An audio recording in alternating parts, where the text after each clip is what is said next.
What if I told you everything is going according to plan for Xbox? What is up, y'all? I'm Ray, and this is my channel, Xbox Ready, where we get on and we talk about Xbox stuff, the latest news, rumors, games, accessories, pretty much anything I want to talk about as long as it's about Xbox in some way. Now, if you haven't heard, Xbox is dead. What?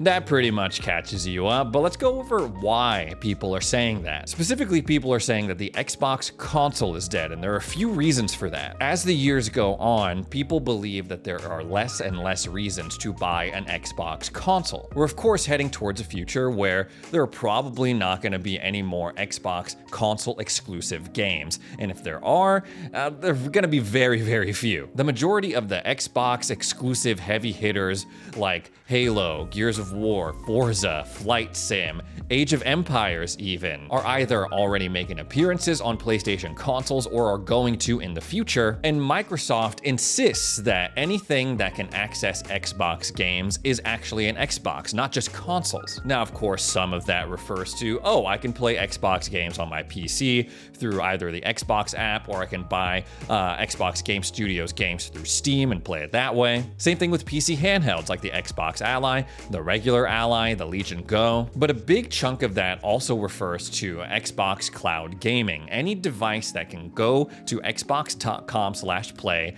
and stream their games is now considered an Xbox. Whether you start streaming Master Chief Collection through the Xbox app on your LG TV, or on your phone, or on your crappy laptop, Xbox themselves have gone out of their way to say, hey, you don't need a console in order to play our games. Not so coincidentally, we have seen just straight years and years and years of Xbox hardware sale decline. And now a lot of people think that this pivot to multi-platform and to cloud gaming to PC gaming is reactionary. That Xbox is pretty much being forced to do all that stuff because all of their previous decisions were so shitty, they have no other option. But what if I told you that all of this is actually a well thought out plan that's at least 16 years in the making? Okay, that might be giving them way too much credit, but let me explain. I was going through Reddit and I saw this post about this leaked Xbox 720 PowerPoint. I don't know how many new age Xbox fans are out there, but if you don't know what the Xbox 720 is, it was a thing we all thought the Xbox One was gonna be. We were thoroughly convinced that it was gonna go Xbox 360, Xbox 720,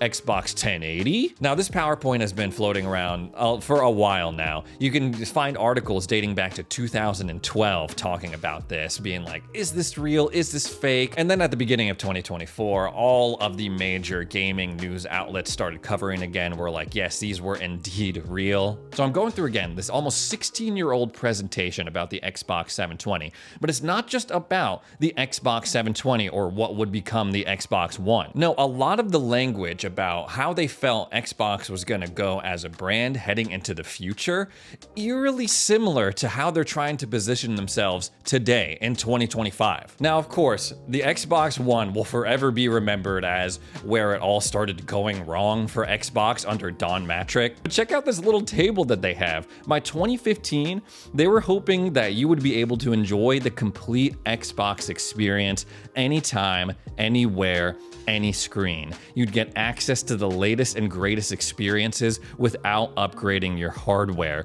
Instant on experiences everywhere, access to your entire entertainment library. This video is brought to you by Fume. Habits suck because it takes almost no effort to form them, but when you try to break them, it is like almost impossible. That's why over 700,000 people have turned to Fume and their products just to get started on that journey of breaking their habits. This is the Fume Solano, a flavored air device. There's no nicotine, no vapor, not even any batteries. Next time you're feeling fidgety and you reach for something you probably shouldn't be reaching for, you can grab this and draw on some of that tasty air. They got a bunch of different flavors for whatever fits your vibe, like crisp mint, there's also raspberry, peach blush, mango. Fume products start at $24.99, but they also have a good deal for the Fume Journey Pack going on right now that includes the Solano, a bunch of different flavor cores, and some other accessories to round out your experience. If you use my code XboxReady at checkout, they'll even throw in an extra Fume topper. And if you want to try it out for yourself, you can go on over to tryfume.com/product/fume0 or scan the QR code. Thanks again to Fume for sponsoring this video. Now, the problem was when they're referring to like the Xbox experience, they hadn't really narrowed that down yet. Back then, they were talking like, oh, the Xbox experience is going to be like this transmedia experience where like you'll be playing golf in real time with Tiger Woods and like his stats will appear in your game. I don't know, like for every good idea that's in here, there are just like 10 bad ones. But they have a whole section of what cloud gaming could look like for them as soon as 2015. The very first thing is that they want you to enjoy premium experiences on existing or inexpensive hardware, access to the latest and greatest, no new hardware required. All your entertainment served up from the cloud. Enjoy instant access to Xbox experiences anywhere, anytime. And then of course it just goes crazy because the next slide after that is, oh, cloud is gonna serve you up a full continuous experience that you'll be able to view like through these crazy glasses that we're gonna produce and distribute. I guess that wasn't too far off from reality because like AR glasses definitely became a thing. But the fact that they were like, oh yeah, we're gonna stream games to people's glasses and they're gonna be like in the game world. No, that's way too much. Reel it back a little bit, boil it down to what's cool about this. This slide right here.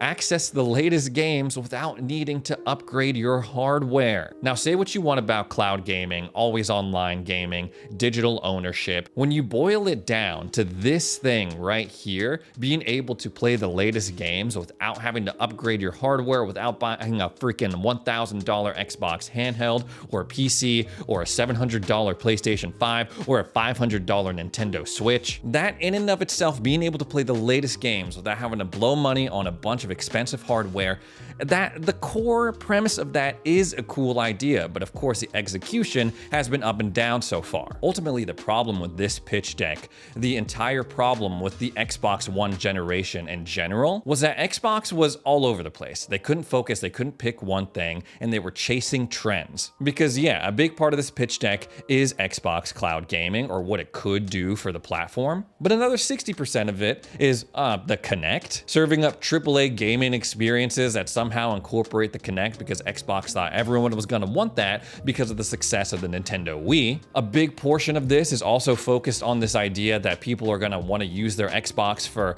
just entertainment in general, not just playing games. Oh yeah, people are gonna love hooking up their cable television boxes to their Xbox so they can go ahead and use the Snap and watch sports the same time as you're playing The Witcher. What they could not foresee, however, was that Netflix, a bunch of these streaming platforms are going to make an entire generation of people just literally change the culture. So people are like, screw boxes, I just want apps on my TV, no other hardware required. Imagine if Xbox didn't mess around with any of that stuff. Imagine if they were like, let's forget the Kinect, let's forget about people watching TV through their Xbox. Let's focus on games. Let's focus on cloud gaming, delivering that promise of playing our games without the need to buy a console. Think about how much farther along cloud gaming could have been if they just rerouted their resources to it. There's also a little bit of irony reading through this because there's a whole section about we need to be able to provide people, if they buy our console, things that they can only experience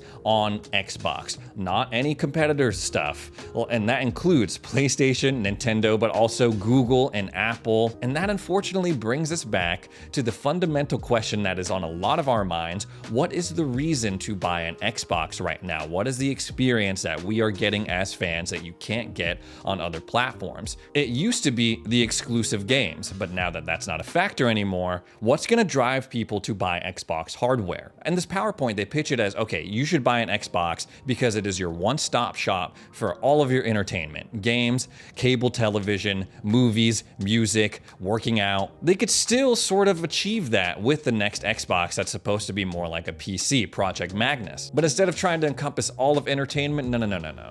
This is your one-stop shop, Project Madness, for everything gaming. This thing will house all of your Steam games, all of your games from the Epic Game Store, any launcher that you can possibly think of. Except unlike the original concept for the Xbox 720, which was supposed to be $300, it's gonna be probably way more expensive than that if the Xbox Ally is anything to go off of, if this interview from Sarah Bond is anything to go off of. This slide talking about, oh yeah, you can be playing a game, you pause it, you set it down, you go to another room, you pick up your phone or some other device, and you start right where you left off in the other room. A unified experience that you can access from anywhere, that sounds really cool. And it's not just Xbox trying to push that as some sort of coping mechanism for their declining hardware sales. No, other people are starting to take notice, like PlayStation. Me and my buddy Jimmy talked about it the other day on the channel, how they just announced that you'll be able to stream games that you own digitally to the PlayStation Portal.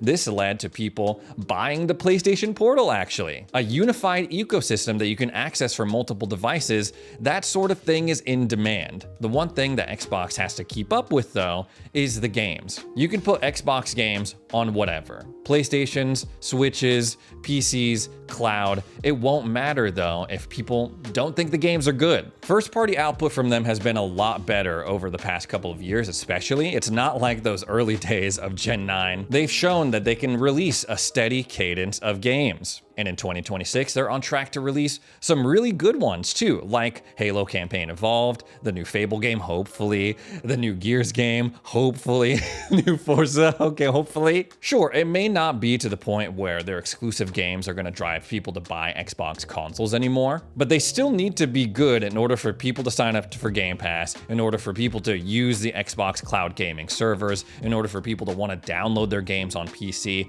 All of it revolves around making sure that the games they ship are good. They need some killer games, and I fully believe that it goes back to not chasing trends, which they sort of did at the beginning of Gen 9 with the Xbox Series X and S, like back in 2021 when they released Halo Infinite. A lot of people were super excited for this game. Of course, anytime that Xbox releases a new Halo game, people are going to be excited. There's going to be some hype and expectations around it. But for some reason, Xbox was like, you know what we should do? We should go ahead and release this single player campaign that we're going to totally forget about, that has like kind of this nebulous, like a patchwork story. We'll make it open world, open map, so it feels like there's a lot of content to work through, but really we're gonna bet all of our money on the multiplayer portion of it. That's gonna be free to play, that's gonna be supported until the end of time with seasons and passes and all these cosmetics that people are gonna love. Fortnite did it, Apex did it, all these other games do it. Why don't we do it? No. Ultimately, that didn't pan out, and well, I'm thinking about it because Halo Infinite is going to get its last content update, and then after that it's just going into maintenance mode. I think that this game is way overhated, but you can't deny that it fell short of all of these lofty things that they were saying leading up to this game's release. Like, oh, it's going to be a 10-year game, we're going to be always supporting it, there's always going to be awesome content just around the corner. Nope, no more. It seems for now that Xbox has learned its lesson when it comes to multiplayer games. They're not like, oh yeah, we're gonna make Fable into like a multiplayer extraction game. Those are hot right now. They should stick to their guns. More single player games. If they have a multiplayer component, cool. If not, don't force it, and just make sure that a steady stream of content is coming our way. Other people might view it differently, but the multiplayer portions of the great Halo games, once they started having online play, like Halo 2, 3, Halo Reach. The multiplayer part, it was so fun, but it was like kind of this extra component of the game to keep the fun times rolling after you finished up with a really solid, memorable campaign. Like, it would have been crazy back then to tell someone that the Halo multiplayer was like a separate game from the base campaign, like they did with Halo Infinite. That seems to be more or less the direction they're going, starting with Halo Campaign Evolved.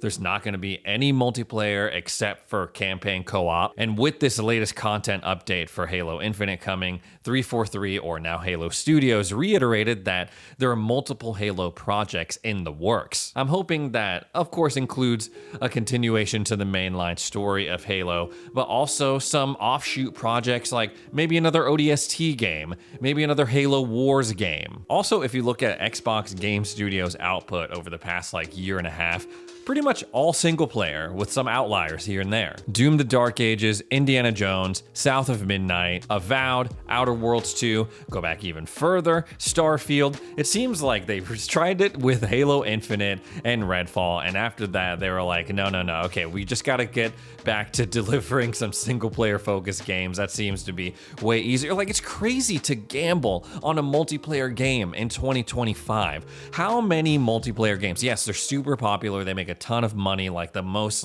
top 1%. But like, think of all of the games that come out that fail, that are online live service type games, and all the money that it took to make them. It's insane for Xbox to try and bet on that. If they can keep the games rolling like they have been, especially the slate that were promised in 2026, get all those games out that I was talking about, Gears, Fable, Campaign Evolve, before Grand Theft Auto drops at the end of the year in November, they could be in a real bounce back position. How many times have you heard me say that? They just have to avoid stupid ass decisions. They can't be like, here's all this awesome stuff, here's an awesome new Xbox that's more like a PC that has all this cool stuff and capabilities, flexibility of Windows, ease of use of a console, and oh yeah, we fired everyone at Xbox and replaced them with robots. No matter what the future of Xbox holds, we are going to be talking about it on the channel. So if you made it this far into the video, I would really appreciate it if you subscribed. Check back in for more yapping about Xbox. Thanks again for watching, and we'll see you in the next one.